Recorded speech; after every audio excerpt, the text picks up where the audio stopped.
Bernard Zold, I'm a partner with KPMG based in Melbourne. My presentation today deals with the demographics of sport.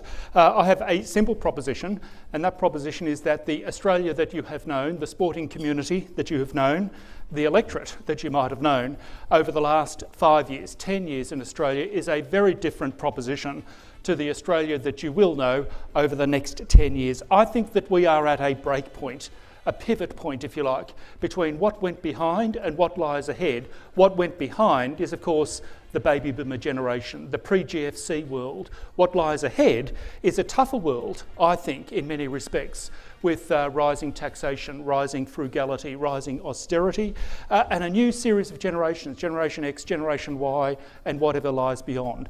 What are the implications for the sporting community as a consequence of these shifts? I want to start by taking a really big picture perspective and ask, what has the Australian nation done with the Australian continent over the last 25 years or so? In this map, I've identified areas of extreme population growth and extreme population loss between 1992 and 2014. There are 78 red bits on this map.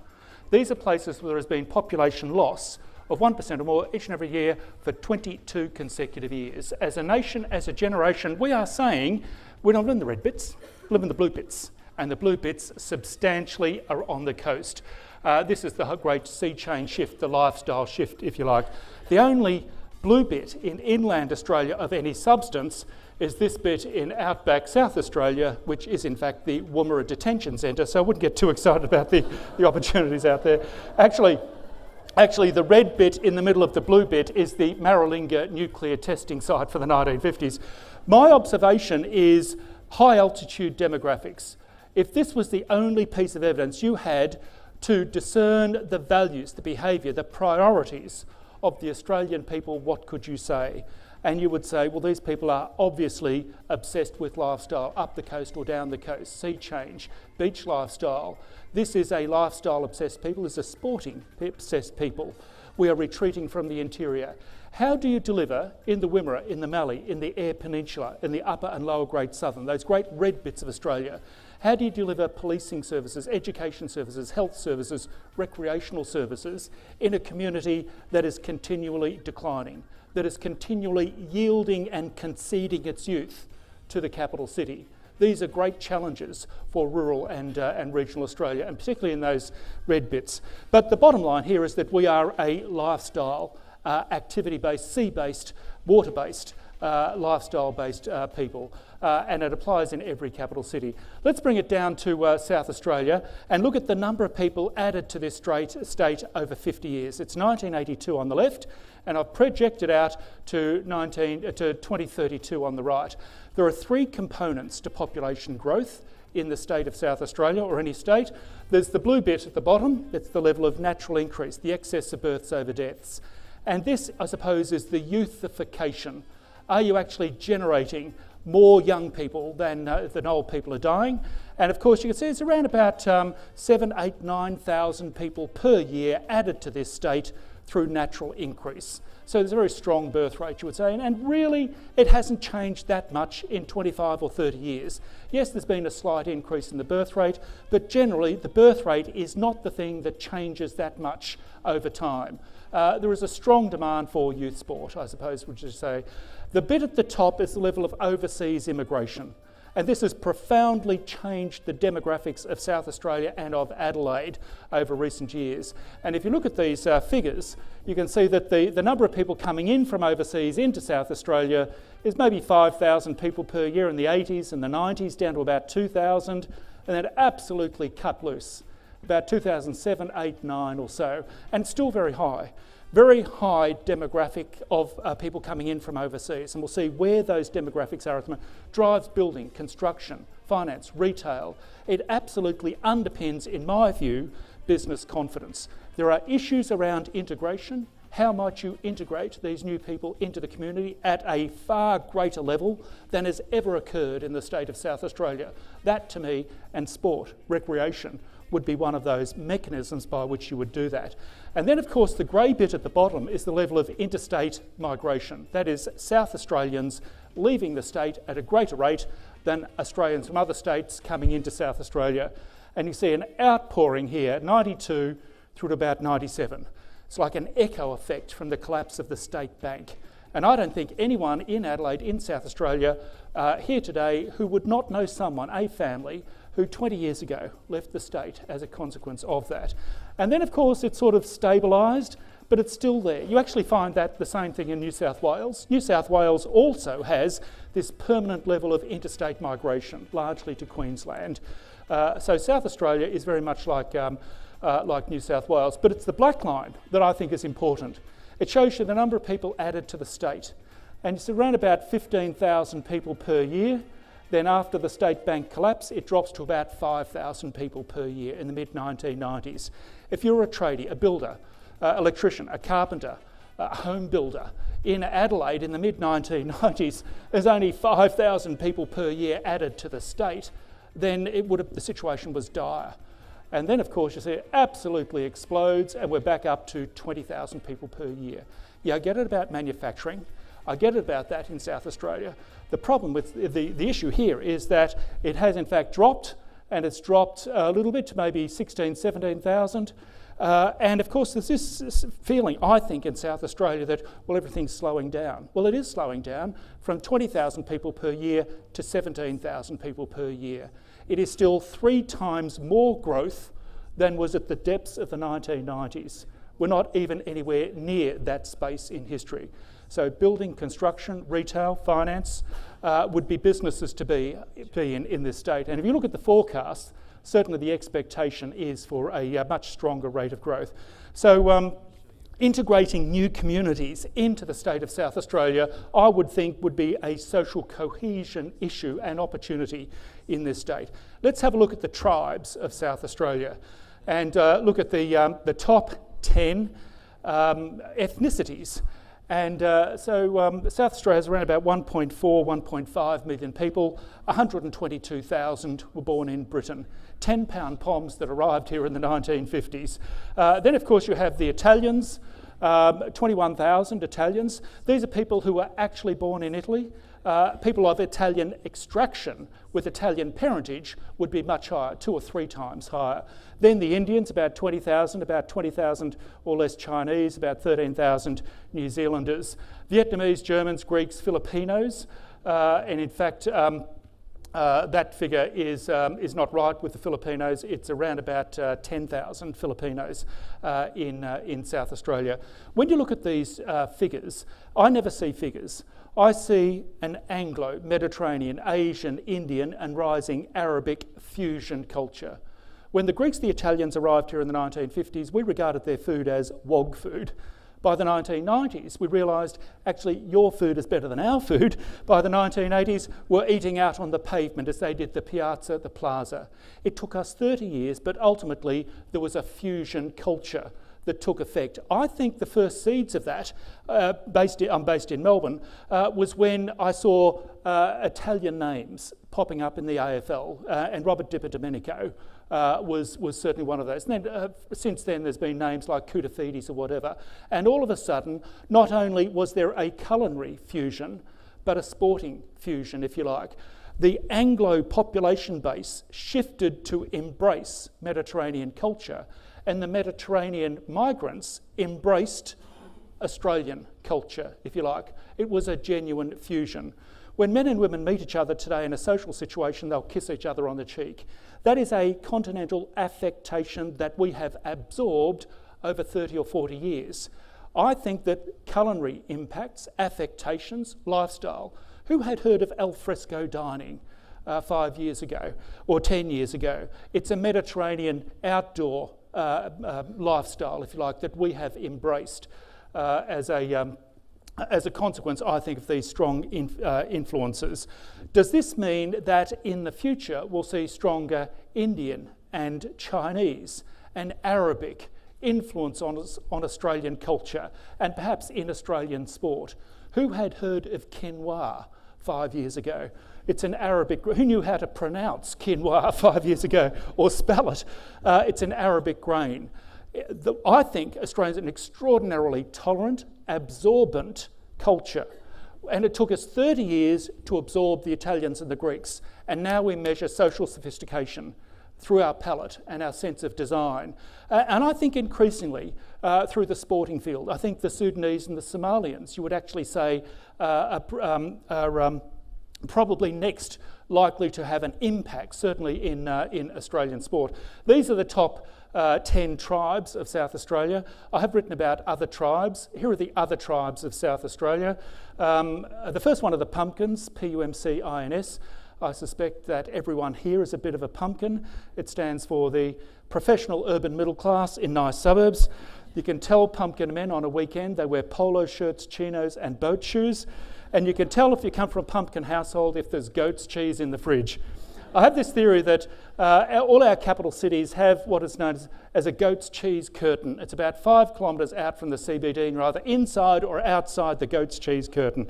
Then, of course, you have the Nettles. This is the young power couple, 35 to 45, kids under the age of 15, both partners working, household income of more than $150,000 a year. Nettle stands for not enough time to enjoy life. And you can tell if you come from a Nettle household if after the evening meal you and your partner get out your iPhone and coordinate the next day's activities.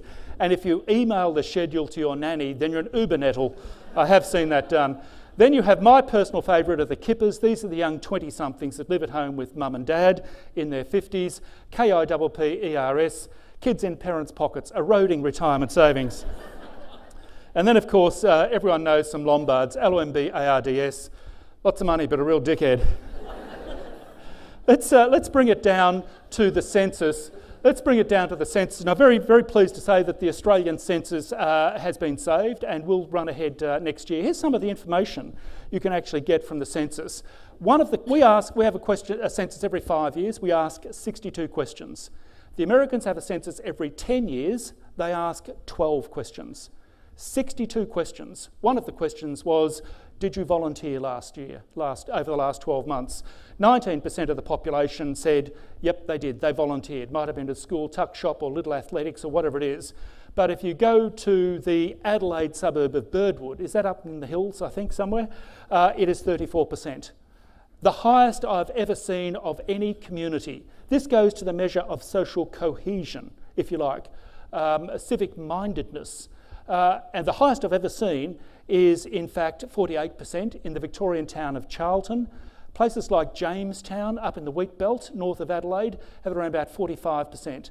Those small communities in the red bits of Australia band together, very strong civic mindedness. Now, it might be around sport, it might be around whatever it is. I had this theory, though, that in a small community like that, if there is a working bee on, there's no place to hide. You actually have to contribute. But if you look at this, you see very strong civic mindedness. Burton, of course, which I think is up north of Elizabeth, young community. A young community, highly migrant community, both partners working. I think there is an opportunity there, or a requirement there, to actually engage the community in greater volunteering, perhaps through sporting activities. The next issue is youth in Australia. 14% of the Australian population is aged 20 to 29, and you would have to say this is the heartland of young adult youth in Australia, 14%. But if you go to the Adelaide CBD, where we are at the moment, the city centre, inside the parkland belt, 41%. If ever there was an opportunity or requirement for sporting facilities, it would be in the CBD of Adelaide, or Bedford Park, or Kent Town, Corelta Park, Manopara West. These are the heartlands, if you like, where the demand for sporting facilities must be at their peak. As a consequence, the lowest proportion of 20-somethings is actually in the suburb of Stirling. The other question I like from the census goes beyond demographics, and it goes to the values of the community. There's a question on the census that asks, what religion are you? And 75% of the population said, I'm a Presbyterian or a Buddhist or a Muslim or a Hindu or whatever it is. 25% of the population said they're nothing, they're atheist. But if you go to the Adelaide suburb of Newton, it's actually 85% are believers. They are devout people, God-fearing people out in Newton. The same with Waterloo Corner and Fulham Gardens. Whereas down at Salix Beach, It's clearly the most godless place in Adelaide. In fact, I'm not sure what road you would take to go from Salix Beach to Newton. Is it the Great South Road or whatever that is clearly Adelaide's road to Damascus. You find salvation as you move from the city edge into Newton. Let's bring it back down to sport and diversity in sport across Australia. This is a survey done by the Australian Bureau of Statistics last financial year, and it measured the participation of the Australian population, gender measured, in a range of activities. What do you think is the most popular leisure, sporting, recreational activity on the Australian continent over the last 12 months or so? And it's walking for exercise, and very much female focused. This idea that males tend to focus on sport, on team sports, women on individual sports, it's actually coming through in these figures. The second most popular that people say is fitness gym. And again, female dominated. Jogging, running, I would say, is probably equal male-female. Cycling is probably slightly more male than female. The first team sport, I would say, dominated by women is netball. In fact, 500,000 people say they participate. And then you go down to something like yoga, which again is an individual sport or activity. So you can, and Pilates, when you go down, is almost dominated by women, often single activity, single person activity. They might do it with a friend, but it's less formal. This idea that men favour team sports is actually writ large in this survey. You do get access to the slides, so you can look at the detail a little later on. So some great challenges there. In terms of predicting the trends over the next 10 years, my response to that question is always the same, regardless of the industry that I'm speaking to. In strategic thinking, you should never look forward 10 years until you first look back 10 years. So I've done that with regard to South Australia. South Australia, over the last decade, has gone from 1.52 million people to 1.67 million people. South Australia has added 150,000 people over 10 years. 15,000 per year for 10 years is 150,000 people. And here is where the age profile changed over the last decade in South Australia. Well, there's 10,000 extra kids, the baby blip, the baby bonus, Gen X, Gen Y, jumping on the baby bandwagon. The kid business was a good business to be in, childminding. Johnson & Johnson must have had an absolute boomer of a decade in this state. And yet, despite the fact that South Australia added 150,000 people at the top line, in terms of kids' sport, from 5 to 19, it's flatlined. It's just one of those quirks of the cohorts, if you like. Kids leaving the state with their parents. So 150,000 extra bodies added to South Australia, but no extra primary and secondary school kids in net terms. And there's an absolute bucket load of 20-somethings, largely into the city centre, largely overseas students, largely Chinese, Indian, Arabic-speaking kids, if you like, coming into South Australia. You're starting to see a demographic profile and challenges and opportunities. Student accommodation was a business to be in Adelaide about 10 years ago. And then, again, an outflow of 30 to 45-year-olds probably taking their kids interstate. And then an inflow of 40, 50, 60-somethings. And you can say it was the baby boomer shift, sea change up the coast, down the coast, holiday houses, superannuation, a sedentary type of recreation would have dominated. Fascinating, but irrelevant, because it's 10 years ago. What about the next 10 years in South Australia? In the next 10 years, South Australia will add 170,000 people, not 150, 170. The rate of growth is going to ratchet up in the future, higher levels of overseas immigration. Where are those extra 170,000 bodies going to fall across the age profile? What are the business implications? What are the sporting implications? What are the opportunities in sport? And so absolute bucket load of kids, in fact, coming through. In fact, a lot of these are kids that were born and they've just aged.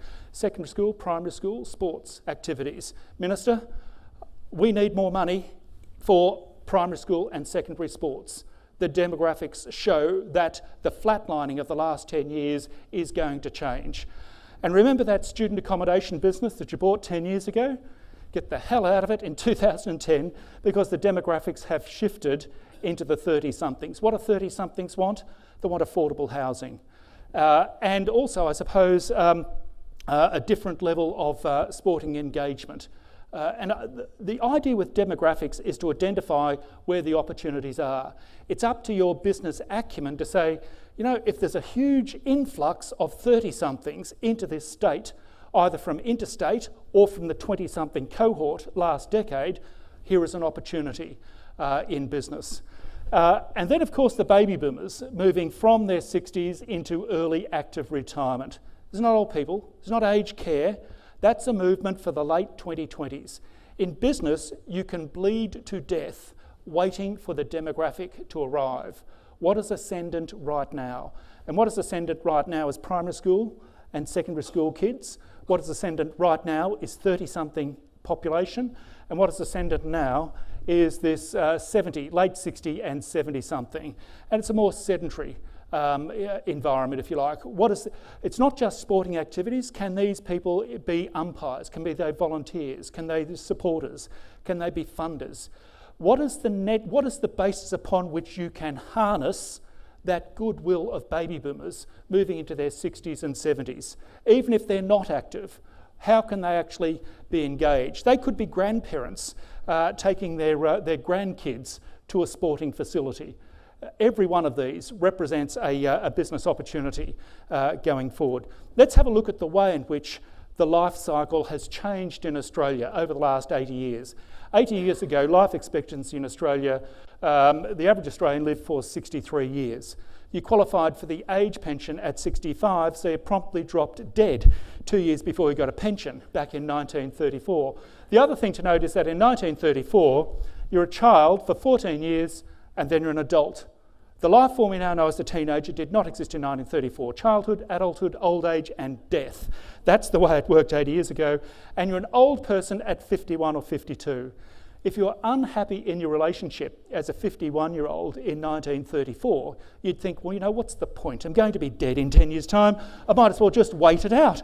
Whereas baby boomers think, I've got another 30 years of life. I want companionship. There is a different attitude to how life is lived beyond 60 or beyond 50. 40 years later, life expectancy is now 71. 6 years in retirement. Does that not underpin the logic of all those blue bits on the edge of the Australian continent? And the teenager makes their appearance, the baby boomer, 13 to 19, as a transition between childhood and adulthood. 40 years later, life expectancy is now 82. That is 17 years in retirement. Although the most common age for retirement in Australia is not 65, it's 58. That is 24 years in retirement. What are you going to do? Sit at home and babysit the grandkids for 24 years? Baby boomers will not do that. The opportunity in business, yes, you could say, well, you know, they're going to be playing bowls. Yeah, they'll probably play bowls. They'll probably go on a Rhine River cruise. They'll probably do all of that. But there's more than that. I want supporters. I want fans. I want funders. I want active people to make a contribution to my sporting facility, to my sporting club. If you are not out there running, cycling, swimming, or whatever it is, you can be an administrator, you can be a funder, you can be on the tuck shop. Engagement. This is about building community, about building social cohesion, Minister. This is what it is, not just about reducing the health bill, it's about building stronger communities and engaging everyone in the community. We have 4.5 million baby boomers about to retire, sitting between 65 and say 75. Wouldn't it be wonderful to actually have social programs to engage that community in recreation? The idea of a generation reaching in and changing the way life is lived, as the baby boomers will in the 50s and 60s, has occurred before with Gen X and Gen Y. They've picked up the teenage phase in the life cycle, they've picked it up and they've stretched it. I think you're now a teenager between the ages of 13 and 29. All of the measures of the transition into adulthood that baby boomers are making at 21, 22, 23, commitment to marriage, mortgage, children and a career, has been kicked out by Gen X and Gen Y to 28, 29 or 30. The driving force behind this, I think, is a postponement of commitment to marriage. In 1971, the average age at first marriage for an Australian woman was 21. She was a baby boomer born in 1950. She would have announced her engagement on her 21st birthday, otherwise she thought she was going to be on the shelf. Today, the average age at first marriage for an Australian woman is 29. 8 years has opened up. Cafes, bars, restaurants, gap years. Who had heard of a gap year 10 years ago? This is an invention by Generation Y, paid for by baby boomer parents, designed to extend that period of adolescence. And in fact, if you were to announce your engagement on your 21st birthday today, you would be regarded as a loser. You should have completed tertiary education. It opens up the 20-something time in life for different activities, cafes, bars, restaurants, sporting activities, extreme sports, suddenly burst into activity over the last 20 years as the dwell time between making a commitment to marriage, mortgage, children and a career moves from 21 to probably 31 today. Which is the... and again, I think we'll start to see a reimagination, a re-engineering of how life is lived between 58 and 72. And I think the best, smartest administrators is not just what sporting activity or leisure activity can I get them engaged in as participants, how can I get them engaged as volunteers, as fans, as supporters, as umpires, as officials, administrators. That to me is the great opportunity going forward. Let's have a quick look at some of the generations, starting with the baby boomers, born 1946 to 1964, very hierarchical, raised by that Depression era, frugal generation that fought in the Second World War, very hierarchical. If you're one of 6 kids as a baby boomer, you understand concepts like deference, hierarchy, waiting your turn and hand-me-down clothes. If you're a single kid raised by rich parents in prosperous times, you wait for nothing. I want it, and I want it now. The other thing about baby boomers is that they are a sandwich generation. They're dealing with their 20-something kids at home and their 80-something parents. Previous generations of parents conveniently dropped dead in their 60s. So it's the first generation that has actually witnessed their parents age beyond 60, and they're very concerned not to age in the same way. Then, of course, you have Generation X, today's 30-somethings and 40-somethings, always in the wrong place at the wrong time. I regard them as the pissed-off generation. They're sick of baby boomers, they're sick of Generation X. Baby boomers got fee-free tertiary education, 1982 to 1987. When did X's go into uni? Late 1980s, in came Hex. When did they go into the workforce? Early 1990s, unemployment peaked at 12%. Then they went into the workforce, working to baby boomer management, and which was fine. And then just after the year 2000, into the workforce came young Generation Y. And baby boomer management's focus went straight to the Ys. Are we paying you enough, Generation Y? Is anyone being mean to you, Generation Y? Can I get you a pillow, Generation Y? Bugger, Generation Y, you didn't do that for me when I started in the workforce. The good news for X's is that you've now got your hands on the top job and now you can wreak your revenge on Generation Y. Then you have Generation Y. This is the special generation. From the age of 5, they have been told they are special by their parents, by their teachers, by their employers, which is all well and good, but what happens when these kids wake up at the age of 35, they're married with a mortgage, and kids looking straight down the barrel towards middle age? They wake up one day and they realise, I'm not famous, I'm not rich, I'm not a celebrity, I've been lied to all my life. It'll all be someone else's fault. How can they possibly live up to the expectations that they had in youth of their middle age? Ultimately, they could be known as the disappointed generation. I do think they are extraordinarily entrepreneurial, not committed to marriage, mortgage, children and a career. They can have a go in their 20s. They know they've got the baby boomer safety net behind them. Highly educated, very global, technologically connected and without restraint, ready to have a go. And then finally, Generation Z. These are the children of Generation X women, the second generation of women who went back to work. They carry absolutely no guilt about this. Look, kid, I work, get over it, you're not special, that's the way it is. No one steps out of line in a Generation Xer household, not parents, not kids, not husbands.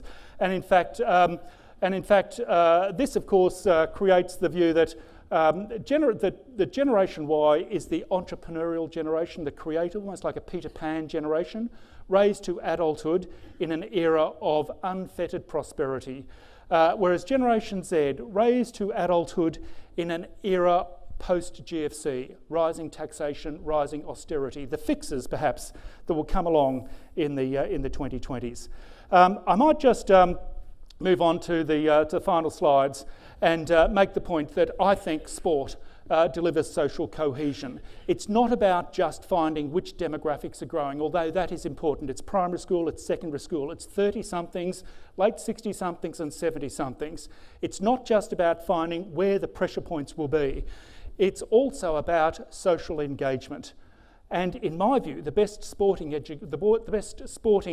administrators have a product or a service or a program that not only engages participants, but also engages volunteers, administrators, umpires, funders, tuck shop people.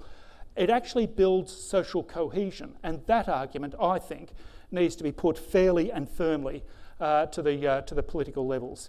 I think the rise of knowledge work means that there is going to be a natural division in the community, and especially in somewhere like South Australia and Adelaide, the demise of manufacturing. Where do unskilled, low-skilled, barely skilled people in Australia get a job in the back half of this decade if all those sectors that were once expanding, like manufacturing, like agriculture, if you like, where do people like that get a job in the back half of this decade? So, well, they don't. I actually think that this leads to an issue of social division and possibly social dysfunction, as you have an increasing pool of people disconnected, even disaffected, and view society as the haves and the have-nots. What is the role that sport, leisure, can play in these communities, in building strong communities going forward? And the ageing of the population creates new opportunities. That's certainly the case for bowls and maybe sedentary sports. But it's more than that. It's umpires, sponsors, coaches, volunteers, funders, supporters, patrons, if you like. That, to me, is the real opportunity going forward. The goodwill of baby boomers wanting to be involved, wanting to be engaged, not necessarily as a participant, but as a supporter of a particular pursuit. And then finally, Australia's ethnic mix is fundamentally shifting, and that is nowhere better evidenced than in places like Adelaide, Melbourne and Sydney. High levels of Italian and Greek and Vietnamese migrants in the past, stronger levels of Filipino migrants over the last 10 years, and even stronger again, influences from China, from India and Arabic-speaking countries.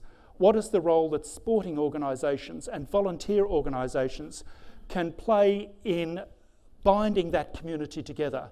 Will our community be subjected to stresses and strains over the next 10 years? Absolutely. How do you deliver resilience? How do you future-proof communities? Yeah, you find them jobs. What if jobs are actually hard to come by in, say, the northern suburbs of Adelaide? Well then, what you do, Minister, is you build strong communities. You don't have isolated pockets of disaffected youth, not engaged, not involved, not connected with society. That's the role that we can. Funding for us delivers better than just health outcomes. It builds stronger communities going forward. Just finally, I want to introduce you to some new research that I've done on the results of the most recent census. I've scanned every suburb, every neighbourhood, every precinct across the greater metropolitan area of Adelaide in order to find Adelaide's bachelor hotspot. Where is the highest concentration of eligible young bachelors according to the census? And by young, I mean 25 to 34, 5 years either side of prime marriageable age, and single, separated, widowed, never married or divorced. These boys are on the market. Where is the highest concentration of eligible young men? This is a real analysis. The highest concentration of young single men relative to young single women right across Adelaide is to be found in the suburb of Vale Park. 1.56 eligible young men per eligible young male. Clearly the Vale Park pub on a Friday night is the place to be. I have in fact done this for every major city in Australia, including my hometown of Melbourne, and the highest concentration of eligible young bachelors in Melbourne is in a suburb known as West Footscray, and I have been told that the odds might be good, but the goods are odd in... I would never say that about Vale Park. You can in fact do exactly the same analysis for eligible young women. The highest concentration of eligible young women relative to eligible young men, according to the census, technically is in Glenside. 1.34 eligible young women per eligible young. I'm from Melbourne, I don't know. The highest concentration, technically the highest concentration of young single women relative to young single men is in Glenside. The midpoint between Glenside and Vale Park is Trinity Gardens, so it's the Trinity Gardens pub on a Friday night. Thank you very much.